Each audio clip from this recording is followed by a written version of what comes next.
Valenciennes est en Ligue 1 13 ans après l'avoir quitté. Les nordistes sont sûrs de retrouver l'élite grâce à leur victoire 3-0 à Sedan.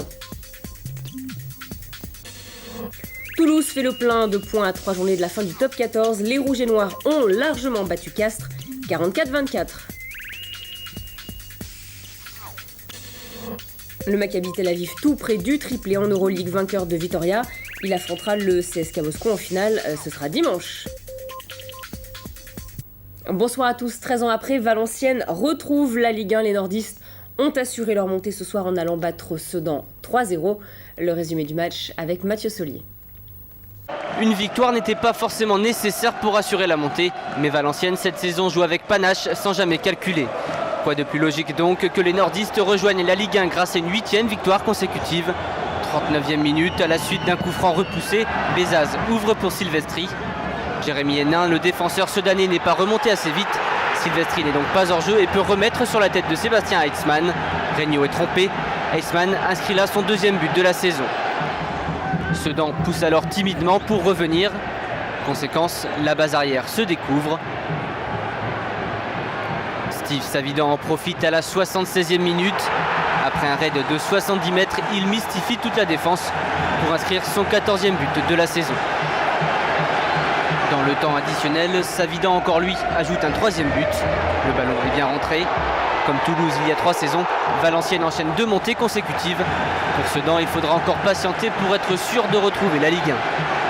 Beaucoup de buts lors de cette 36e journée, 23 en seconde mi-temps, record de la saison. Dans le détail, victoire importante de Caen face à Châteauroux, succès précieux aussi de Clermont contre Guingamp. Match nul sur le même score pour Dijon-Créteil, Bastia-Le Havre et Grenoble-Brest. Istres fait un carton face à Reims. 7 remporte le match des relégables, match très serré face à Laval. Au classement, Valenciennes est en Ligue 1 mais pas encore sûr de décrocher le titre.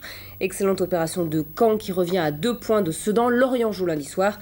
Dijon et Bastia sont 5e et 6e avec 57 points. Montpellier, Reims, Grenoble perdent une place. Et dans le bas de tableau, très mauvaise opération pour Laval. Laval désormais 19e. Soirée de national aussi, 4 rencontres de la 34e journée. Moulins l'emporte face à Pau. Match nul entre Croix-de-Savoie et Angers. Boulogne a été battu par Cannes. Victoire du leader Niort contre Vannes. Demain, la finale de la Coupe de France opposera le PSG à l'OM. Les deux présidents pourront bien assister à la rencontre en tribune. Compte tenu de leur apaisement, de leur volonté d'apaisement ces derniers temps, leur suspension de 3 mois a été levée. La sanction, vous le savez, faisait suite au fameux match du 5 mars où l'OM avait aligné son équipe bis. Des images maintenant du dernier entraînement de l'OM. Le PSG lui a joué à huis clos. Les joueurs de Jean Fernandez ont foulé pour la première fois la pelouse du Stade de France. Frédéric Deheux est déjà venu dans cette enceinte avec le PSG. Mickaël Pagis, un habitué, va disputer dans ce stade sa 4e finale de suite avec 3 clubs différents. Franck Ribéry est là aussi. Et Frédéric Deheux, déjà venu dans cette enceinte avec le PSG, c'était juste avant son transfert pour Marseille. La dernière finale au Stade de France pour Fabien Barthez, c'était celle de la Coupe du Monde en 98. Par superstition, le gardien prendra le même casier et il veut dédramatiser.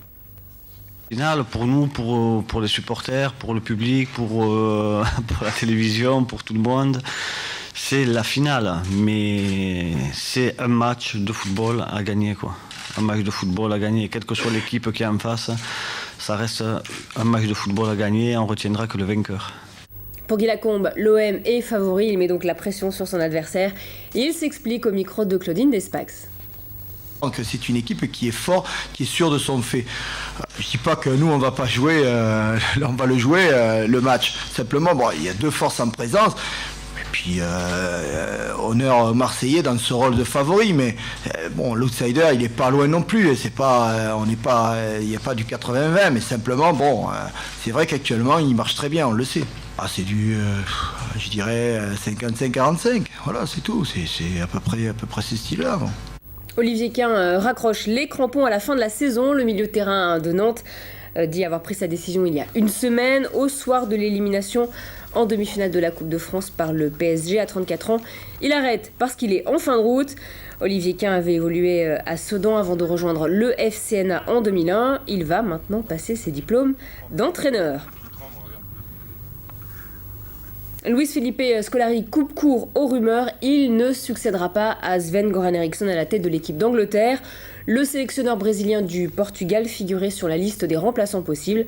Son contrat au Portugal prend fin après le mondial. La Coupe du Monde justement est une bonne nouvelle pour l'Italie. Francesco Totti est de nouveau en jambes. Un mois et demi après s'être fracturé le péroné gauche, le capitaine de la Roma a repris. C'était lors d'une rencontre amicale avec les amateurs de la Cisco Roma. Le meneur de jeu de la Squadra Azzurra sera sur le terrain pour la finale de la Coupe d'Italie face à l'Inter Milan. On passe au rugby. Victoire précieuse de Toulouse en ouverture de la 23e journée du top 14. Les Toulousains sont allés gagner à Castres 44-24 avec le point de bonus Philippe Chevrier. La marche en avant toulousaine se poursuit grâce en grande partie à Cédric Emmons. Dès la 11e minute de jeu, la leçon de l'ailier toulousain débute par le raffut. Romain Tellet éjecté, l'international français n'a plus qu'à aplatir. Toulouse mène 7-3. Un avantage doublé 7 minutes plus tard. Cette fois, le cours de Maître Emmons s'est consacré au crochet. La défense est piégée.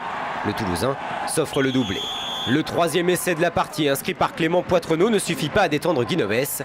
L'entraîneur toulousain a peut-être une prémonition. En tout cas, Toub permet aux Castrets de revenir un peu dans la partie. 24-10, c'est le score à la mi-temps. Leurs dernières illusions, les Castrets vont les perdre très rapidement. À cause de qui? Cédric Emmons, bien entendu. Cette fois, le 3/4 se montre malicieux en jouant rapidement une touche avec Jean-Baptiste Elissalde.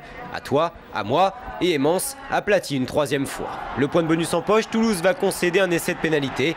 Mais ceci n'aura aucune conséquence puisque Florian Fritz va offrir aux siens un 5e essai quelques secondes plus tard. Le dernier essai du match inscrit par Alexandre Albouy tient de l'anecdote. Toulouse s'impose finalement 44-24 et reste en course pour la qualification pour les demi-finales. Battu une 6e fois consécutivement en championnat, Castres voit de son côté l'Europe s'éloigner. Suite de cette 23e journée, demain, Bourgoin se déplace à Paris, Perpignan reçoit Montpellier qui vise le maintien, et puis derby basque très pimenté entre Biarritz et Bayonne.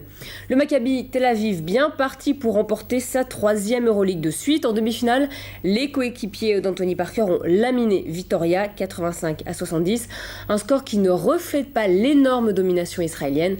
Philippe Chevrier. Être supporter du Maccabi est décidément une bénédiction. Pour la 3e année de suite, les jaunes disputeront la finale de l'Euroleague. Vitoria n'a rien pu faire pour empêcher cela.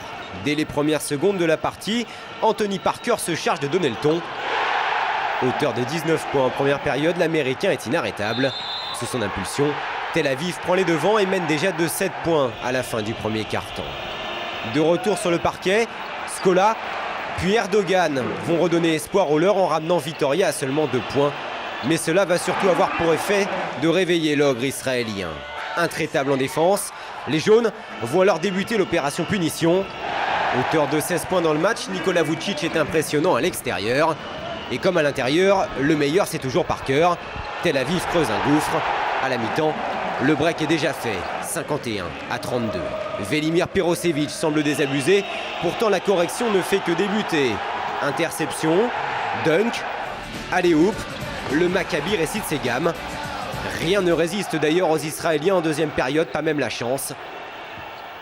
Sur ce panier de Maceo Baston, meilleur marqueur de la rencontre avec 20 points, l'écart dépasse les 30 unités. Seul l'honneur reste encore à sauver côté espagnol.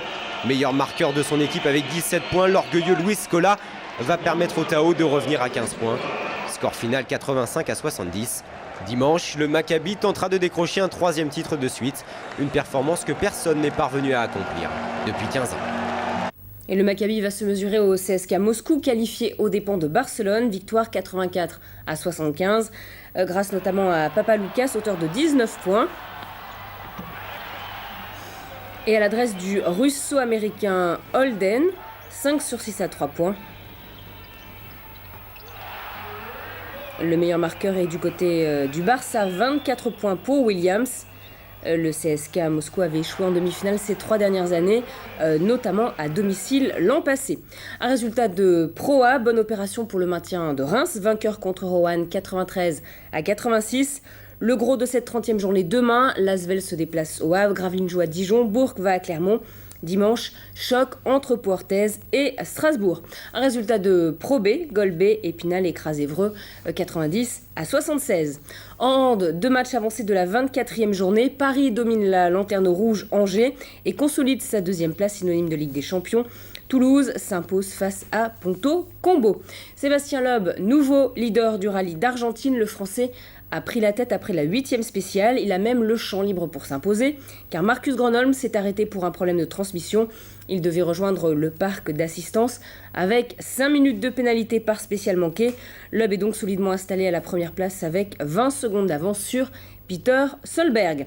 Un Français en demi-finale au tournoi de tennis de Casablanca, c'est Gilles Simon. Il a éliminé Christophe Rocus en 3-7. Prochain adversaire, Daniele Braziali, vainqueur de Louis Sorna.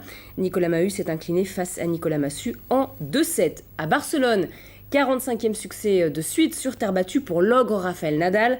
Succès difficile en 3 manches contre Jarkko Nieminen.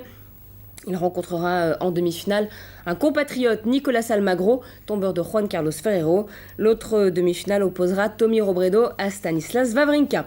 L'équipe de France masculine de squash est en finale à l'Euro. Elle a battu le Pays de Galles 4-0. Les Français affronteront demain l'Angleterre ou les Pays-Bas. Les Françaises, elles, ont perdu en demi-finale, justement face aux Néerlandaises. Et puis l'équipe de France masculine de tennis de table, cette fois, est en quart de finale des championnats du monde. Demain, elle défiera la Chine, tenante du titre et grande favorite du tournoi. Tim Montgomery, mêlé à une sombre affaire d'argent, l'athlète américain a été mis en examen avec 13 autres personnes pour une fraude bancaire de plusieurs millions de dollars. Montgomery a pris sa retraite en décembre dernier alors qu'il était suspendu pour l'affaire Balco. Coup double pour Alberto Contador au Tour de Romandie. L'Espagnol a remporté la 3e étape. Le coureur de Liberty Seguros a pris le large dans les derniers kilomètres. On voit ici son accélération. Contador est le nouveau leader avec 16 secondes d'avance sur son compatriote Alejandro Valverde. Le premier Français au général, John Gadret, se classe 18e. Un vent de folie pour terminer ce journal avec des images de tornado. La 38e semaine olympique française de voile vient de se terminer hier. Et au final, une victoire tricolore en tornado donc pour l'équipage Xavier Reville et Christophe Espagnon.